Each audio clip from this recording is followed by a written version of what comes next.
Hello, my dog lovers and health-minded friends. I am here today with one of my favorites, Dr. Laurie McCauley, who is a sports medicine rehabilitation specialist who has been with us several times. And today we're going to talk about fascia and fascia treatment and how you can use the knowledge to keep your dog mobile and healthy for many years to come. Hello, Laurie. How are you? Good. How are you doing, Peter? I'm fine. I have to disclose one thing to everyone. This is the second time actually we're recording this session because last time I recorded, I didn't notice the platform has changed. I logged myself in as a producer as opposed to a host, and my track didn't record at all. So this is the second time. First, I have to thank you for being amazingly flexible, always upbeat, and ready to go no matter what time an hour it is in a day. And I'm so grateful for it. So thank you. I can't thank you enough for my little mess up. So we're going to be talking fascia today. Yeah.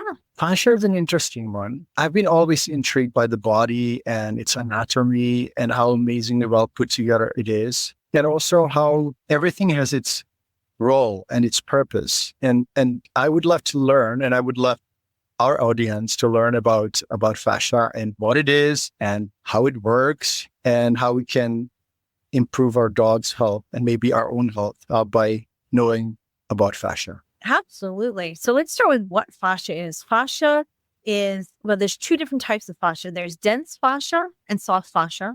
Dense fascia is like if you go to eat chicken and there's that shiny layer on top, that's dense fascia. It's collagen. It's the body's support system. You said you like when dogs interrupt. She just put her bully stack wants to. I love thing it. that is like Peter's sitting on, so it's just shaking. She's Maybe like, we should "Come on." actually even meet your dog because I know that you have a very, very good assistant. Oh my goodness.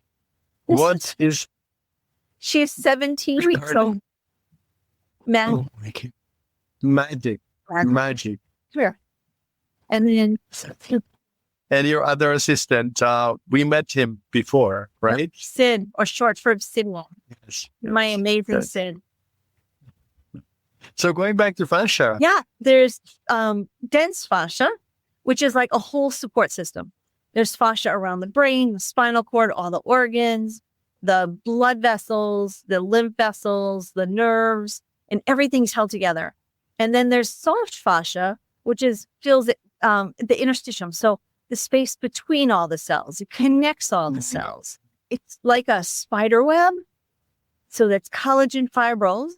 And then if you sprayed it with water, which is actually hyaluron. So if you think about like hyaluronic acid and things that we give to our pets to help their joints be lubricated. And these lines, they move and they twist and they help control fluid and they help support the whole body. And when they're not healthy, like if we're dehydrated or if we have trauma to an area, we get inflammation, it gets thick and gooey, sticky, and then fluid can't move. And then we can have inflammation, we can have edema. One of the crazy things, I'm a research nerd, you know that, is that there's studies that show that when the fascia is stuck, cancer is more likely to metastasize.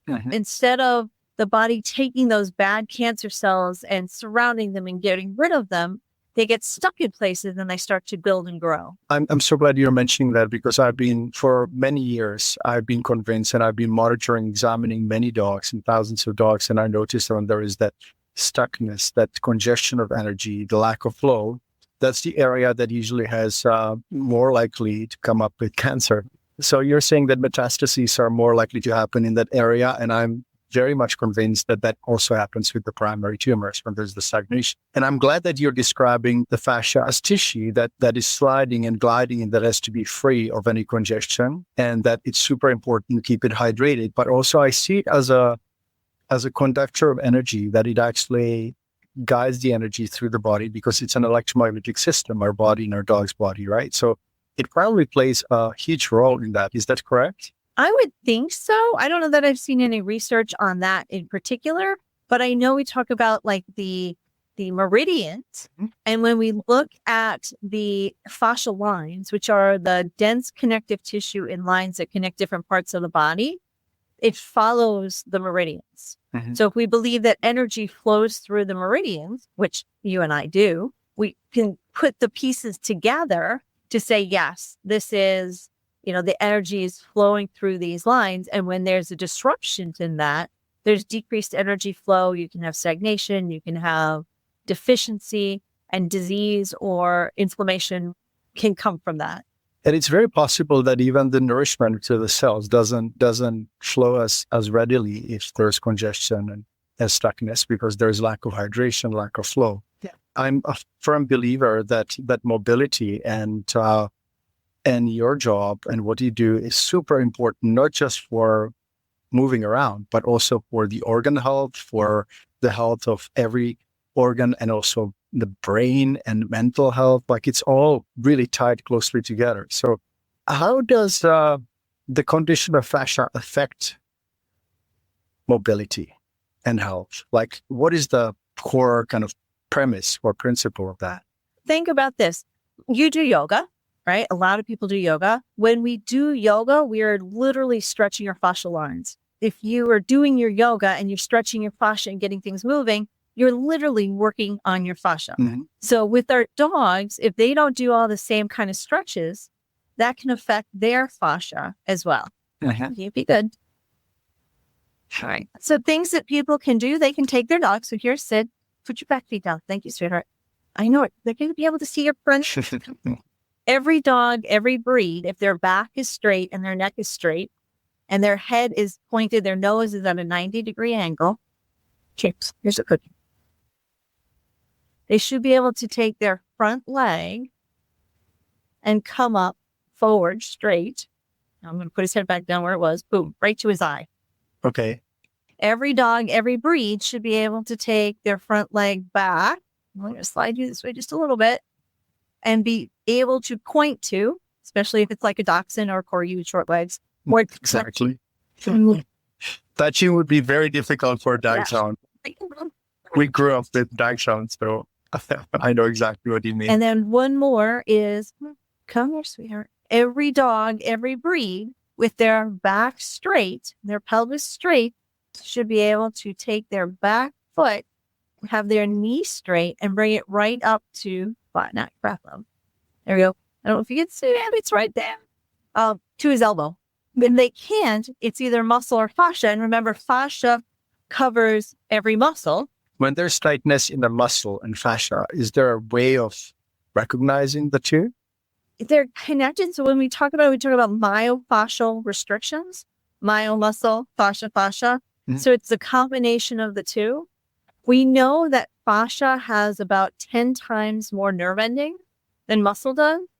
So when we're treating, we can treat the muscle, something like rolfing or something like that with a lot of pressure.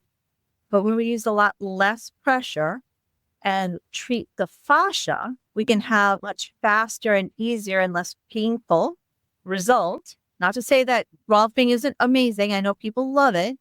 But there are other techniques that we can use as well that can have really great results, keeping the dog in that comfortable plane. I call it melting. So this is an interesting one because you're saying that the fascia is 10 times the nerve endings of muscle. That means that when we experience pain or our dogs experience pain, they most likely feel the fascia. I don't know. I don't know if anybody's ever studied that. Mm-hmm. We know that the nerve endings, there's sensory nerve endings and motor nerve endings, right? There's nerve endings under the skin. That would be like in the fascia. I just don't know if anybody has done the research to check that out. I just know when we talk about fascial restrictions, and trigger point, it's those nerve endings in the fascia that are stimulating that muscle to go into that tiny little bit of spasm, right? So we have a tight muscle when the whole muscle is affected, and a trigger point when just a piece of the muscle is affected. And it can be anything from a little bit of a spasm to a big spasm to a non-encapsulated, so no capsule around it, but fluid-filled cyst. So I know that most dog lovers will be curious now how to determine whether there's an issue and how to examine. Obviously, one of them is the range of motion, and that says a lot. I injured my shoulder a year ago, and I definitely had not only muscle issues, but also joint capsule and fascia issues because I certainly couldn't couldn't lift my arm. And it was getting worse and worse and worse. And we used a combination of different techniques from laser therapy, which we teach as well, needle therapy, massage, and gentle touch as well.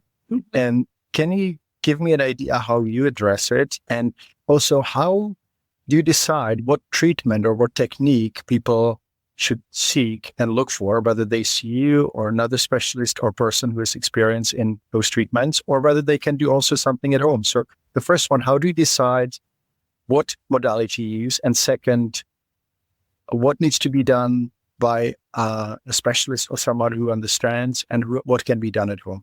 Okay, that's a lot. I know. Let me take piece by I should divide the questions for sure. But they kind of flow. Then let's start with, how do we know if there's a problem? If your dog can't stretch, that can be a problem. If you feel a trigger point, right? So let's do that. Let's start with, what does a trigger point feel like? So Peter, you can do this too. And you put your hand on your traps. So you're in this area, and almost all of us will feel a hard knot or trigger point there. And you can put pressure on it, and you're like, yes, I feel it. Yes. That's the trigger point. So if you feel that in your dog or cat or lion or whatever you have at home, in their muscle, that's a trigger point. And it can be painful to the touch. And in humans, we can tell they can have referred pain. So you can actually feel pain somewhere else when you put pressure on it. There's lots of different ways to release it. And honestly, that's just practice and having a whole bunch of tools in your toolbox to know which one to use. But for right now, you ready? You want to fix it? For sure. For sure. All right. So take a big breath in. And then as you exhale, I want you to put pressure into it, but not enough to hurt, but enough to feel it. Maintain your pressure there. Let's do it again. Ready? Inhale. And then put more pressure as you exhale. And then release and feel it. It melts virtually. And, this is the beautiful part, that the body responds so readily and so fast. It doesn't need to be strong, right? It's only like you kind of hold it on the edge or that maybe mild discomfort, and wait until it dissolves. And then you can go a little deeper and deeper. And then at the end, you're applying actually much more pressure, energy in that area, and it still feels okay. Is that correct? Yeah. If you had put the end amount of pressure in at the beginning, you would have created more spasm, right? Pain causes the muscle to contract. We don't want that. Literally what we're doing when we're putting pressure down is it's called ischemic compression. So ischemia means we're pushing the blood out. And then when the blood comes back, it stimulates mechanoreceptors, Golgi tendon organs. You don't need to know the name of that. But it stimulates those, and they go, wow, there's a problem. Boom. And they cause relaxation. So it's like a reflex to cause that relaxation. But if you use the end amount of pressure in the beginning, it would have been painful and you wouldn't have had it work. And it would actually tighten up maybe even more. There would be an extreme opposite reaction almost. Like, it's so interesting. The body acts exactly the same way as our clients or any human does, or dogs too. Like when we use too much force, people and dogs go the opposite, or they apply counter pressure. And this is something that we need to learn about health, about interpersonal communication, maybe even about politics and every single aspect of life. So when you're describing fascia, I feel that there's an answer in fascia, and the approach to treatment that you take almost to anything in life. Don't take too much force, and just be gentle and gradual, and everything is possible. Yeah. I want to ask you a question that just came to mind about you said referred sensation and discomfort. I've noticed in the course of 30 plus years of practice that many dogs lick their feet, or they lick their abdomen and so on. And I definitely see the relationship between, let's say, a collar that is too tight, or an injury in the neck, or something else that doesn't fit, or lumbar area can refer to the abdomen or to the hind legs and so on. Like, do you see that? And do you confirm that what I'm noticing is actually there? Absolutely. 100%. So remember when we were kids, and I know you didn't grow up in the US, but we used to sing like the knee bone's connected to the hip bone, and the hip bone's connected to the, and we would go up the body. It's all connected, and it's connected via the fascia. Mhm. And when you have a restriction, so think about this, there's, you can hurt your ankle. And so you shift your weight off, and then your spine shifts. And the number one reflex in our body is what we call the riding reflex, right? It's so that your eyes are looking straight ahead. Mhm. If your body is shifted, your head will shift Start tilting. so that your eyes are straight, and then you have neck issues. Mhm. Or you say, oh, I got, kicked by a horse, and now I have some bruising and scar tissue. Well, that's inflammation in the fascia. And then what does scar tissue do? It contracts. So it can literally pull your whole body off, pull you to one side, unless you fix it. So like we see dogs with like pancreatitis. What do? They curl their back. Right? If it hurts, they're doing this. And that puts stress on their back. But a lot of times what happens is the pain, the pancreatitis goes away. We fix them, right? We're vets, we fix them, but they stay like this. They may come down a little bit, but then you have back issues. And then because they're like this, their back legs are forward, their front legs are backwards. And then they start to have issues in their legs. And then, we see them 3 years later and we call them a train wreck because everything is messed up. Yes. It's just been one thing after another, and we have to peel back the onion. And I think that people don't understand that in order to keep their dogs healthy, that they have to really continue correcting and kind of helping the body with the restrictions and making sure that it moves better. And that applies to us as well. And I've noticed that, in practice, when I saw a dog, let's say with spondylitis, that they would have more in certain area, let's say the thoracic lumbar junction, that they would be more prone to pancreatitis or stomach even torsions and bloats. And one time I talked to a specialist, emergency specialist, and I said, do you see spondylosis, the bone kind of ossification of the spine in the area of the thoracic lumbar junction? Because in Chinese medicine, it actually relates to the stomach and pancreas. Yeah. And he says, absolutely, all the time. So again, those are these little signals from the body that really everything relates to everything. And as you said, like it may start with the pancreas, and then the dog arches, and then it goes in the muscles, and then they stay arched, and then it goes back to the organs. So it's a vicious circle, right? And the answer to that is actually to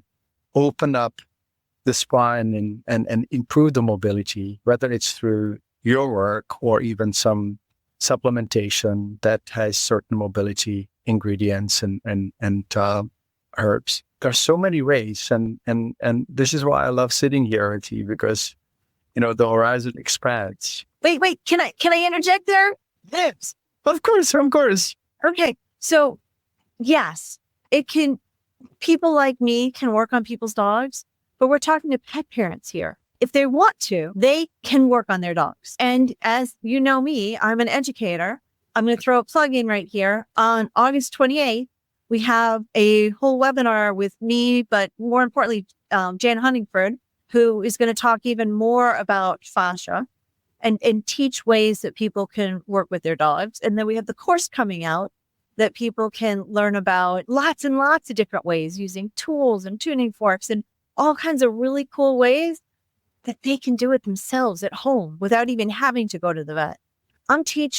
I lectured at ABMA, which would be like the humans version of the American Medical Association, what's the American Veterinary Medical Association. I'm lecturing at VMX on fascia, which is, the largest one in North America. DDM moms. So I'm trying to teach as many professionals as I can about this, but the pet parents can do it too. Absolutely fantastic. And I'm so glad that we have you, actually, because I know that you're really passionate and you're very productive as well. Like you told me before we started how much you recorded this week, and it's absolutely fantastic. And I know that you provide much of the information at no charge and free, and you dedicate yourself. And then the courses are quite inexpensive. And definitely, if you look at the cost of veterinary care and look at how much people are spending for trying to fix their dogs, and eventually they just end up on drugs and nothing else happens. Not always, but often.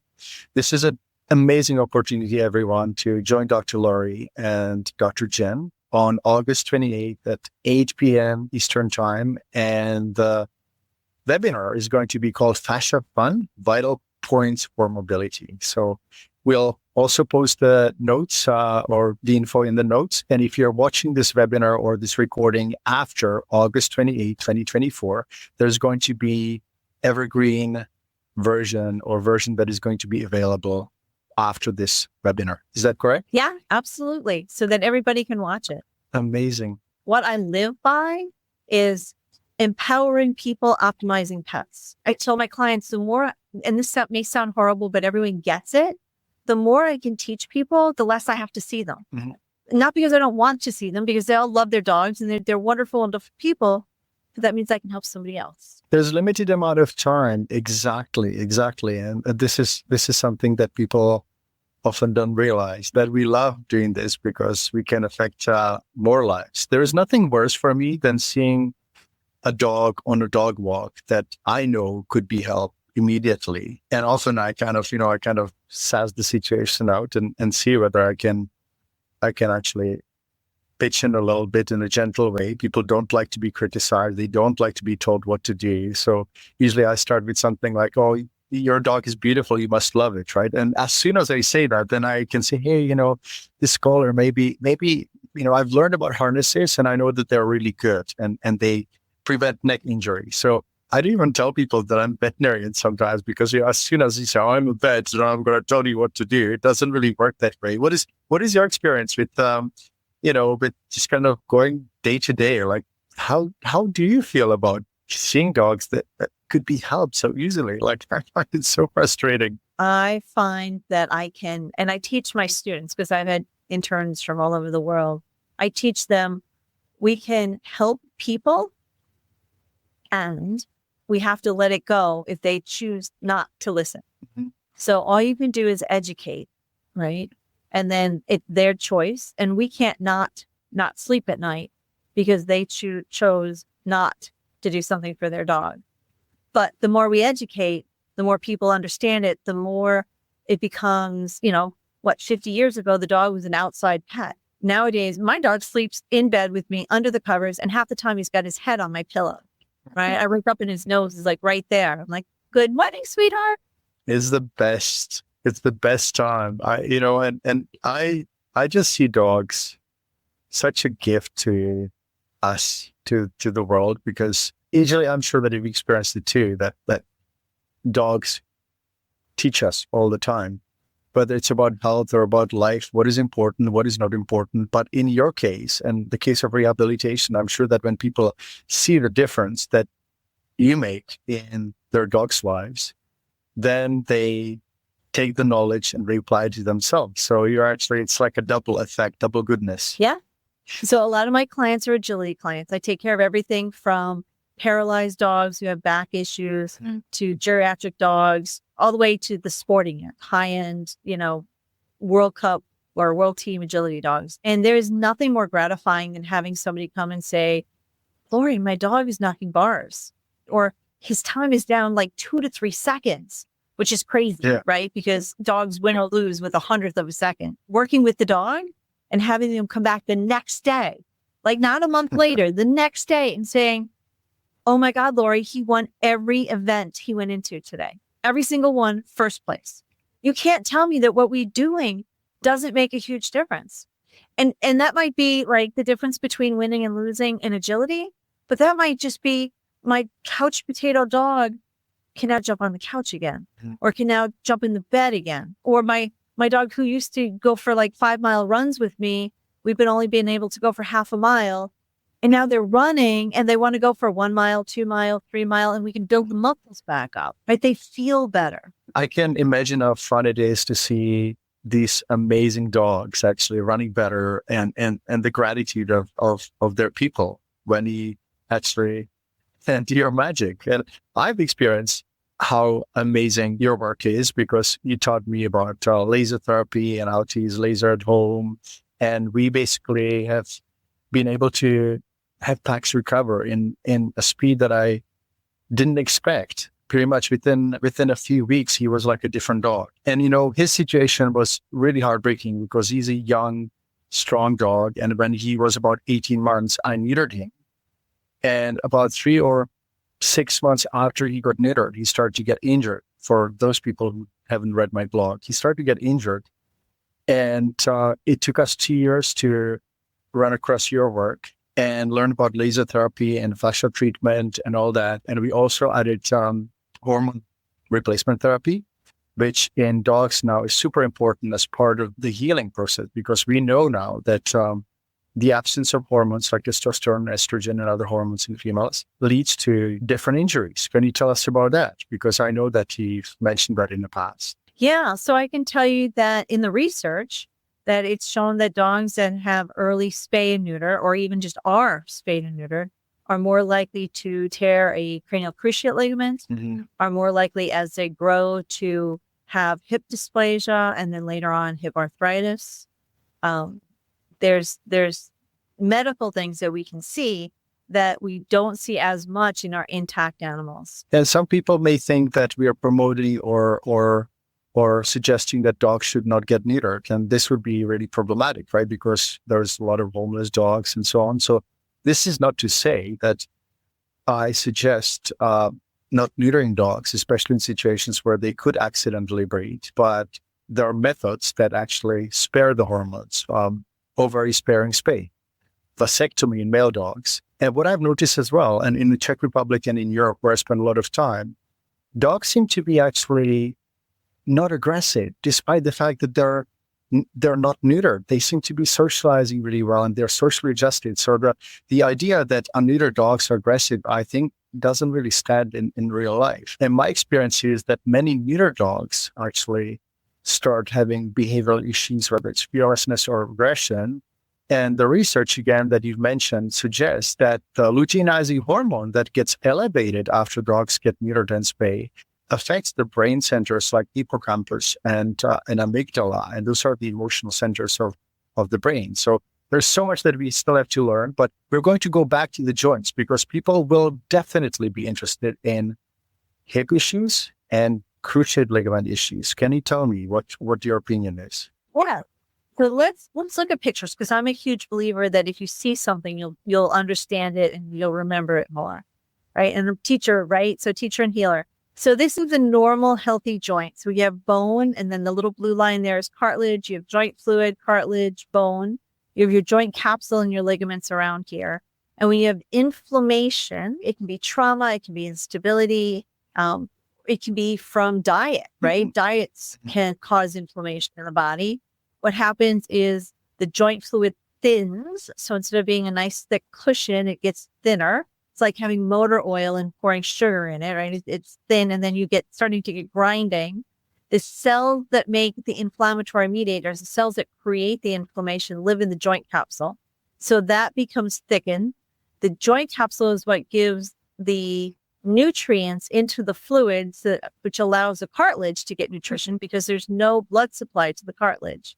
So then we start to get damage to the cartilage, we get damage to the bone. We have my little, here's our healthy knee, right? So here's the femur, here's the little fibula, the tibia, our little patella joint, or little kneecap that sits in there. He sits in the groove right there.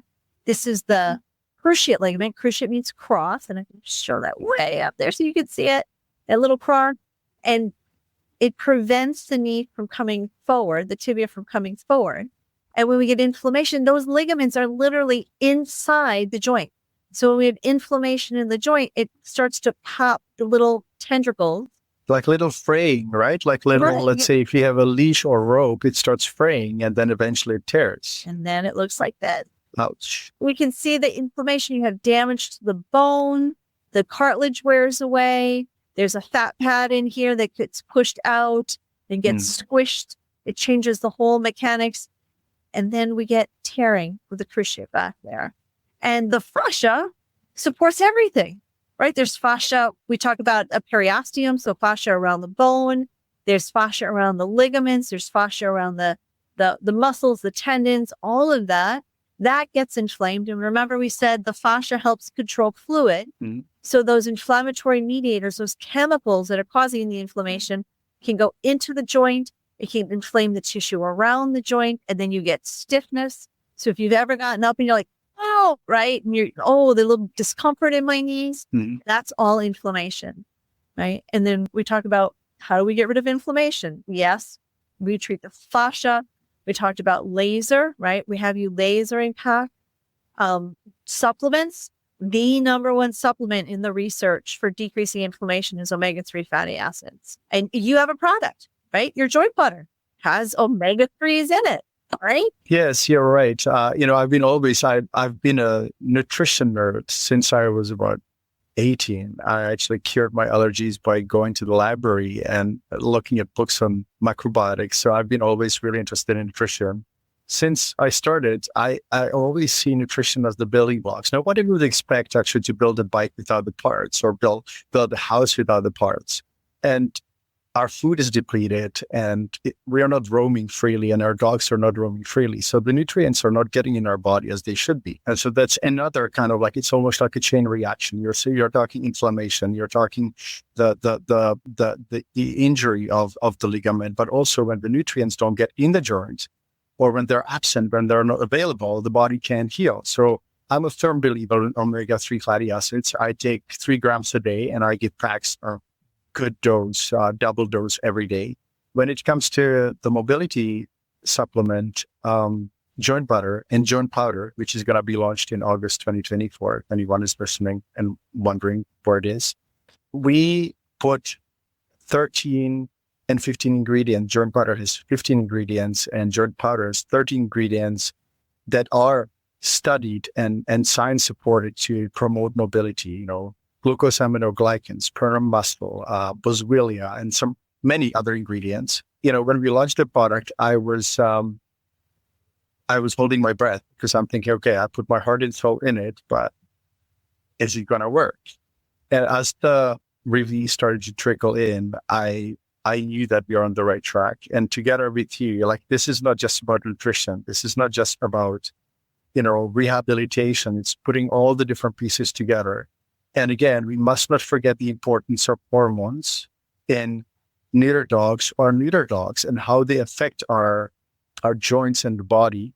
I did not know this, but I listened to a podcast where a female doctor explained that the postmenopausal changes in humans actually were the basis for the dog studies. And the luteinizing hormone that actually stimulates the gonads to produce estrogen and testosterone goes up because the gonads actually get kind of fatigued and tired as we age.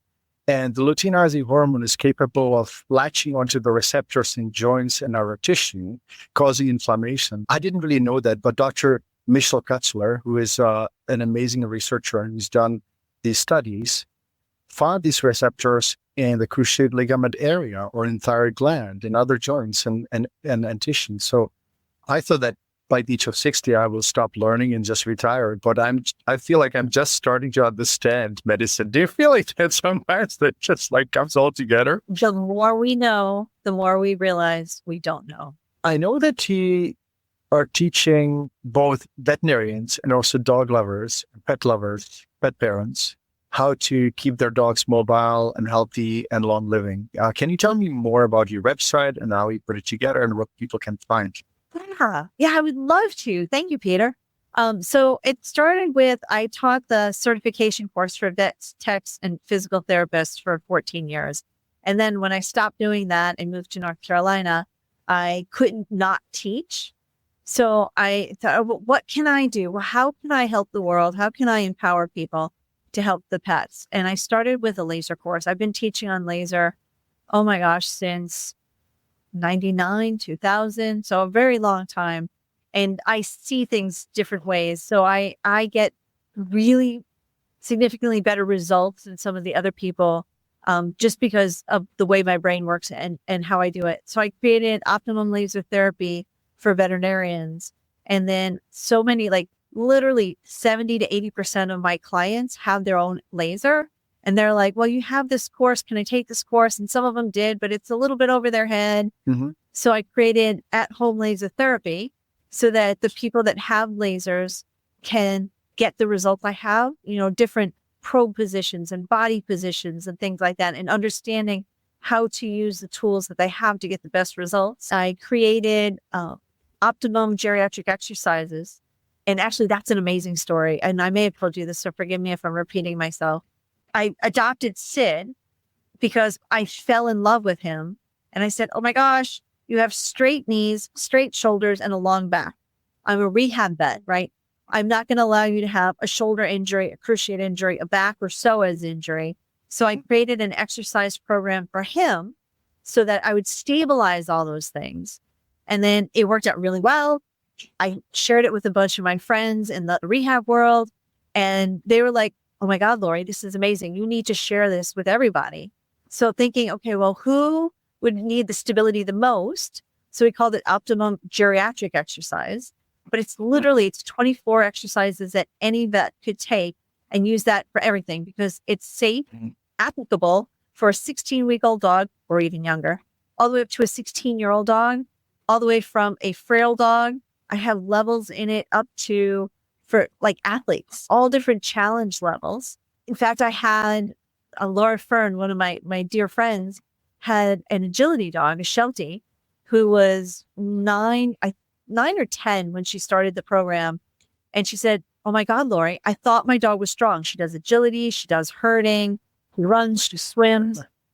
There's a huge difference in my dog. And when she was 11 years old, she was named the 7th fastest Sheltie in bad dog agility. Oh, so everyone else was like 4, 5, and 6 years old. And here's this 11-year-old dog who didn't make it when she was that young, but it was after she started doing these exercises that she was able to win that title. So then I'm like, okay, well, we have it for the professional, but we need it for the pet parents. So we have Core and More foundational exercises for your dogs, which are the same exercises, just simplified for the pet parents. And then we came out this year with Fascia 101, the forgotten organ. Hence, we're talking about fascia. And then this month, we're launching Fascinating Fascia, which will be our pet parent course that we're putting together now. That there's so much information in there, just a lot of case studies and hands-on and showing different techniques and all kinds of great things so that people can work with their dogs with their fascia. And then we have, well, I guess I shouldn't tell you because it's coming up.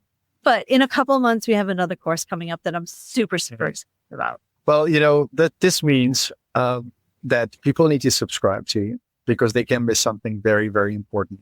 I love the story that, I would say Dr. Laurie makes the grandmas run, the grandmas of the canine world and grandfathers run like the young puppies. That's quite an amazing story. 11-year-old dog winning a title.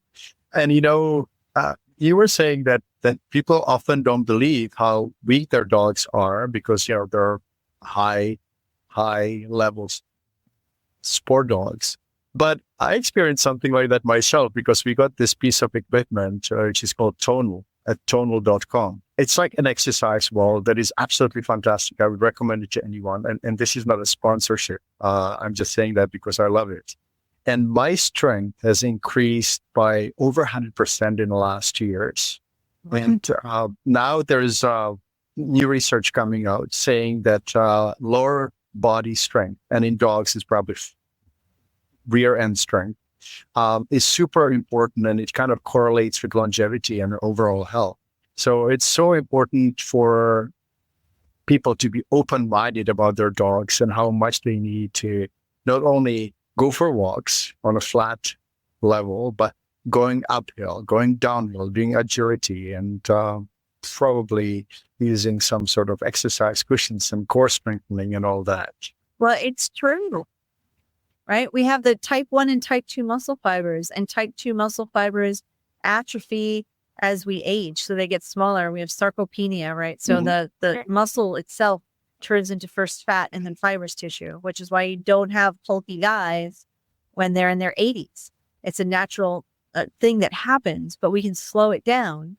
And we have the type 1 muscle fibers. So when we walk, run, swim, we're strengthening the type 1 muscle fibers, and we can slow down losing the type 2 muscle fibers by doing, in humans would be strength training, right? Like weight and resistance training. And in dogs, it would be the targeted exercises, which is what I teach in the course. Is there anything else that you'd like to add or anything that you forgot in the course of this conversation? Did we want to talk about the fact that there's, besides using our hands for fascia, We can use tools and things that make sound for acoustic healing. Absolutely. Absolutely. And I never seen you with a vibration fork, with a resonance fork. So I'm super curious and stoked about talking about it. Yeah. So I learned through, right, because we continue to take, no matter how old we get, take courses and continue to learn. Patrice Corsicis has the course up in Oregon. In fact, I'm going for another one in a couple months on fascia and using the tuning forks and the different vibrations and the different frequencies and how to use them. And we use a tuning fork, and it's amazing. Now, laser obviously is the most important for like getting rid of specific inflammation, right? And healing and stuff like that. But for trigger points, 90% of my clients now have a tuning fork, and they can tap it and put it on the trigger point and literally move it around. And this one has an amethyst tip on it. 20, 30 seconds, maybe 60 seconds tops, the trigger point melts. We're getting into a realm that I didn't expect to get into, but I have a singing bowl at home. I used to obviously go to yoga, and we used to have singing bowls and so on. Have you worked with them, or what do you think of that? I love it. I had I don't know if you know Saren. He used to come to HVMA, and I have several bowls from him. And then Mona literally has like a whole set from him, including one you can stand in. And it's just amazing. And he did a sound healing where he like put the bowls over me, over my back, over my head. And I was vibratory. Like I was in another world for like the next 12 hours. It was crazy. Hearing you talking about tuning forks, it makes me kind of dive into seemingly unrelated topic, but I think it is related, especially now, that not only tuning our body is important and our dogs' bodies, but also tuning our mind. And, in the world we live in, it can become really negative. And I think it's super important to be mindful and dosing the negativity in small doses if we need to hear or listen to it, but mainly actually finally tuning our mind in a positive way. And I can see that you do that. What is your practice when it comes to staying optimistic? I read a lot of historical books. Cold Mountain is a book that I was just talking to somebody, and I think they made it into a movie that was literally took place on my mountain, right, in North Carolina. 150 years ago, I realized I have bad days. I have bad hours, bad minutes, but I have a roof over my head. I have food in a refrigerator. I don't have to hunt. I don't have to garden. I do garden, right? And I eat what we grow, but I can go to a store. I have a car. I can hop on a plane. I have a sister who lives 1,000 miles away, and I can go see her. It's not like it was 150 years ago, where if your sister lives 1,000 miles away, you will never see them again, right? I can go if I get sick and get medicine. I am so blessed. And I'm a woman who's a doctor, right? That in itself, last week I was talking to someone who's like, you realize, Laurie, if you lived like 200 years ago, you would have been burnt at the stake, right? Because you see things that other people don't see. You understand things in a different way. Yes. And you would have been called a witch, a woman who thinks for themselves and can figure things out. It would never have worked out well for me that long ago. So gratitude, and making sure that what I do, and I love yoga, obviously. There's an amazing yoga teacher. Her name is Catherine Duran. She's got 300 plus classes on YouTube, all for free. Amazing teacher, just one of the best teachers I've ever studied with. I have been an avid follower and reader of Adyashanti, who is a Buddhist monk, American Buddhist monk, who's got amazing teaching of how we have to be kind to ourselves and observe our feelings and emotions and not scold ourselves for them, but just kind of be aware of them. And that's the important part. And I have a weakness also for Britain's Got Talent and America's Got Talent, because when I go to these shows, mostly they're positive, amazing people who you would not expect being so talented, right? And it uplifts me, and also how people overcome obstacles and difficulties in life and severe challenges. just the other day, my friend and I were driving along the road, and there was a guy with a doggy. So obviously, we immediately see a doggy and a guy in a wheelchair trying to wheel from A to B. So we stopped, and we realized the dog didn't have a water bowl, and we got water and some food. They didn't have anything else in the store that would be normal. So I actually got a cheese, the dog, and we started chatting and realizing how good we have it, right? Like most of us, really, as you said, right? We are not living in a war situation, or we have food and we can get from A to B. We can walk. And this is actually why we are here as well, because walk-in mobility is so important. So I hope that everyone who is listening and watching will attend the webinar on August 28th at 8 p.m. Eastern Time on Fascia, Fun, and Vital Points for Mobility. And if you're watching after the 28th of August, you will find it on Dr. Laurie McCauley's website, which is OptimumPetVitality.com. And as long as you're putting that in there, just a little plug, there's something at the top that says Learn and Go. We've got almost 100 free videos on all kinds of topics that the pet parents and the professionals would love. My way to give back and help people learn how to make their dogs optimum. I hope that we have some veterinarians watching. And if you have a veterinarian who's open-minded, please let them know about Dr. Laurie's website, because it's an amazing resort, and I'm eternally grateful. Thank you, Laurie, for being here today, for bravely coming for the second time after we lost the first recording. I look forward to talking to you again, hopefully in person sometimes. We should actually have some sort of meeting one day. Let's plan. Absolutely. I would love that, Peter. Talk soon. Bye-bye. Alrighty. Bye-bye.